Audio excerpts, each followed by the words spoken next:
फिर जब मनुष्य भूमि के ऊपर बहुत बढ़ने लगे और उनकी बेटियां उत्पन्न हुई, तब परमेश्वर के पुत्रों ने मनुष्य की पुत्रियों को देखा कि वे सुंदर हैं, सो उन्होंने जिस जिसको चाहा उनसे ब्याह कर लिया। और यहोवा ने कहा, मेरा आत्मा मनुष्य से सदा लो विवाद करता न रहेगा, क्योंकि मनुष्य भी शरीर ही है, उसकी आयु 120 वर्ष की होगी। उन दिनों में पृथ्वी पर दानव रहते थे, और इसके पश्चात जब परमेश्वर के पुत्र मनुष्य की पुत्रियों के पास गए, तब उनके द्वारा जो संतान उत्पन्न हुए, वे पुत्र शूरवीर होते थे, जिनकी कीर्ति प्राचीन काल से प्रचलित है। और यहोवा ने देखा कि मनुष्यों की बुराई पृथ्वी पर बढ़ गई है, और उनके मन के विचार में जो कुछ उत्पन्न होता है सो निरंतर बुरा ही होता है। और यहोवा पृथ्वी पर मनुष्य को बनाने से पछताया, और वह मन में अति खेदित हुआ। तब यहोवा ने सोचा कि मैं मनुष्य को जिसकी मैंने सृष्टि की है पृथ्वी के ऊपर से मिटा दूंगा, क्या मनुष्य, क्या पशु, क्या रेंगने वाले जंतु, क्या आकाश के पक्षी, सबको मिटा दूंगा, क्योंकि मैं उनके बनाने से पछताता हूँ। परंतु यहोवा के अनुग्रह की दृष्टि नूह पर बनी रही। नूह की वंशावली यह है। नूह धर्मी पुरुष और अपने समय के लोगों में खरा था, और नूह परमेश्वर ही के साथ साथ चलता रहा। और नूह से शेम और हाम और येपेत नाम 3 पुत्र उत्पन्न हुए। उस समय पृथ्वी परमेश्वर की दृष्टि में बिगड़ गई थी और उपद्रव से भर गई थी। और परमेश्वर ने पृथ्वी पर जो दृष्टि की तो क्या देखा कि वह बिगड़ी हुई है, क्योंकि सब प्राणियों ने पृथ्वी पर अपनी अपनी चाल चलन बिगाड़ ली थी। तब परमेश्वर ने नूह से कहा, सब प्राणियों के अंत करने का प्रश्न मेरे सामने आ गया है, क्योंकि उनके कारण पृथ्वी उपद्रव से भर गई है, इसलिए मैं उनको पृथ्वी समेत नाश कर डालूंगा। इसलिए तू गोपेर वृक्ष की लकड़ी का एक जहाज बना ले, उसमें कोठरियां बनाना और भीतर बाहर उस पर राल लगाना, और इस ढंग से उसको बनाना, जहाज की लंबाई 300 हाथ, चौड़ाई 50 हाथ और ऊंचाई 30 हाथ की हो। जहाज में एक खिड़की बनाना, और इसके एक हाथ ऊपर से उसकी छत बनाना, और जहाज की एक अलग में एक द्वार रखना, और जहाज में पहला, दूसरा, तीसरा खंड बनाना। और सुन, मैं अब पृथ्वी पर जल प्रलय करके सब प्राणियों को, जिनमें जीवन की आत्मा है, आकाश के नीचे से नाश करने पर हूँ, और सब जो पृथ्वी पर है मर जाएंगे। परंतु तेरे संग मैं वाचा बांधता हूँ, इसलिए तू अपने पुत्रों, स्त्री और बहुओं समेत जहाज में प्रवेश करना। और सब जीवित प्राणियों में से तू एक एक जाति के 2-2, अर्थात एक नर और एक मादा जहाज में ले जाकर अपने साथ जीवित रखना। एक एक जाति के पक्षी और एक एक जाति के पशु और एक एक जाति के भूमि पर रेंगने वाले सब में से 2-2 तेरे पास आएंगे, कि तू उनको जीवित रखे। और भांति भांति का भोज्य पदार्थ जो खाया जाता है, उनको तू लेकर अपने पास इकट्ठा कर रखना, सो तेरे और उनके भोजन के लिए होगा। परमेश्वर की इस आज्ञा के अनुसार नूह ने किया। और यहोवा ने नूह से कहा, तू अपने सारे घराने समेत जहाज में जा, क्योंकि मैंने इस समय के लोगों में से केवल तुझी को अपनी दृष्टि में धर्मी देखा है। सब जाति के शुद्ध पशुओं में से तो तू 7-7, अर्थात नर और मादा लेना, पर जो पशु शुद्ध नहीं है, उनमें से 2-2 लेना, अर्थात नर और मादा। और आकाश के पक्षियों में से भी 7-7, अर्थात नर और मादा लेना, कि उनका वंश बचकर सारी पृथ्वी के ऊपर बना रहे। क्योंकि अब 7 दिन और बीतने पर मैं पृथ्वी पर 40 दिन और 40 रात तक जल बरसाता रहूंगा, जितनी वस्तुएं मैंने बनाई हैं सबको भूमि के ऊपर से मिटा दूंगा। यहोवा की इस आज्ञा के अनुसार नूह ने किया। नूह की अवस्था 600 वर्ष की थी जब जल प्रलय पृथ्वी पर आया। नूह अपने पुत्रों, पत्नी और बहुओं समेत जल प्रलय से बचने के लिए जहाज में गया, और शुद्ध और अशुद्ध दोनों प्रकार के पशुओं में से पक्षियों और भूमि पर रेंगने वालों में से भी 2-2, अर्थात नर और मादा, जहाज में नूह के पास गए, जिस प्रकार परमेश्वर ने नूह को आज्ञा दी थी। 7 दिन के उपरांत प्रलय का जल पृथ्वी पर आने लगा।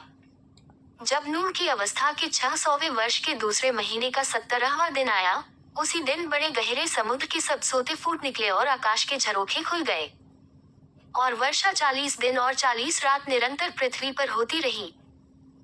ठीक उसी दिन नूह अपने पुत्र शेम, हाम और येपेत और अपनी पत्नी और तीनों बहुओं समेत, और उनके संग एक एक जाति के सब बनेले पशु और एक एक जाति के सब घरेलू पशु और एक एक जाति के सब पृथ्वी पर रेंगने वाले और एक एक जाति के सब उड़ने वाले पक्षी जहाज में गए।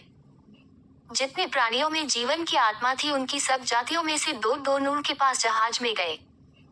और जो गए वो परमेश्वर की आज्ञा के अनुसार सब जाति के प्राणियों में से नर और मादा गए। तब यहोवा ने उसका द्वार बंद कर दिया।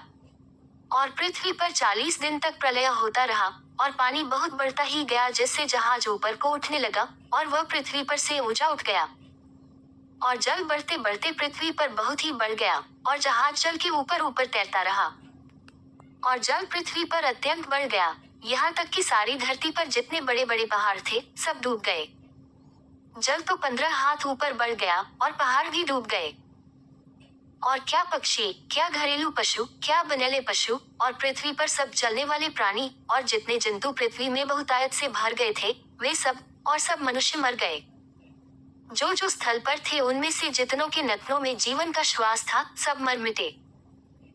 और क्या मनुष्य, क्या पशु, क्या रेंगने वाले जंतु, क्या आकाश के पक्षी, जो जो भूमि पर थे, सो सब पृथ्वी पर से मिट गए। केवल नूह और जितने उसके संग जहाज में थे वे ही बच गए। और जल पृथ्वी पर 150 दिन तक प्रबल रहा। और परमेश्वर ने नूह की और जितने बनैले पशु और घरेलू पशु उसके संग जहाज में थे उन सबों की सुधि ली। और परमेश्वर ने पृथ्वी पर पवन बहाई और जल घटने लगा। और गहरे समुद्र के सोते और आकाश के झरोखे बंद हो गए और उससे जो वर्षा होती थी सो भी थम गई। और 150 दिन के पश्चात जल पृथ्वी पर से लगातार घटने लगा। 7वें महीने के 17वें दिन को जहाज अरारात नाम पहाड़ पर टिक गया। और जल 10वें महीने तक घटता चला गया और 10वें महीने के पहले दिन को पहाड़ों की चोटियां दिखलाई दी। फिर ऐसा हुआ कि 40 दिन के पश्चात नूह ने अपने बनाए हुए जहाज की खिड़की को खोलकर एक कौवा उड़ा दिया। वह जब तक जल पृथ्वी पर से सूख न गया तब तक कौवा इधर उधर फिरता रहा। फिर उसने अपने पास से एक कबूतरी को उड़ा दिया कि देखे कि जल भूमि से घट गया कि नहीं। उस कबूतरी को अपने पैर के तले टेकने के लिए कोई आधार नहीं मिला, सो वह उसके पास जहाज में लौट आई।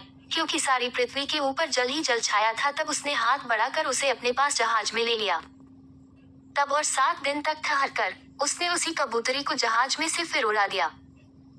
और कबूतरी सांझ के समय उसके पास आ गई तो क्या देखा कि उसकी चोंच में जलपाई का एक नया पत्ता है। इससे नूह ने जान लिया कि जल पृथ्वी पर घट गया है।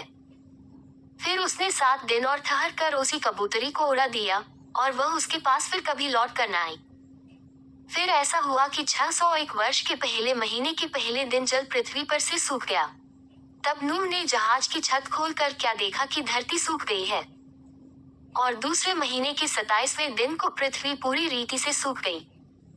तब परमेश्वर ने नूह से कहा, तू अपने पुत्रों, पत्नी और बहुओं समेत जहाज में से निकला। क्या पक्षी, क्या पशु, क्या सब भांति के रेंगने वाले जंतु जो पृथ्वी पर रेंगते हैं, जितने शरीरधारी जीव जंतु तेरे संग हैं, उस सबको अपने साथ निकाल ले आ कि पृथ्वी पर उनसे बहुत बच्चे उत्पन्न हो और वे फूले फले और पृथ्वी पर फैल जाएं।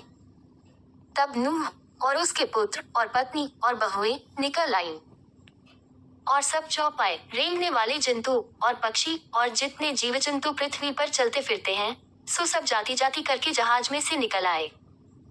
तब नूह ने यहोवा के लिए एक वेदी बनाई और सब शुद्ध पशुओं और सब शुद्ध पक्षियों में से कुछ कुछ लेकर वेदी पर होमबलि चढ़ाया। इस पर यहोवा ने सुखदायक सुगंध पाकर सोचा कि मनुष्य के कारण मैं फिर कभी भूमि को शाप न दूंगा। यद्यपि मनुष्य के मन में बचपन से जो कुछ उत्पन्न होता है सो बुरा ही होता है, तो अभी जैसा मैंने सब जीवों को अब मारा है वैसा उनको फिर कभी न मारूंगा। अब से जब तक पृथ्वी बनी रहेगी तब तक बोने और काटने के समय, ठंड और तपन, धूप काल और शीतकाल, दिन और रात निरंतर होते चले जाएंगे।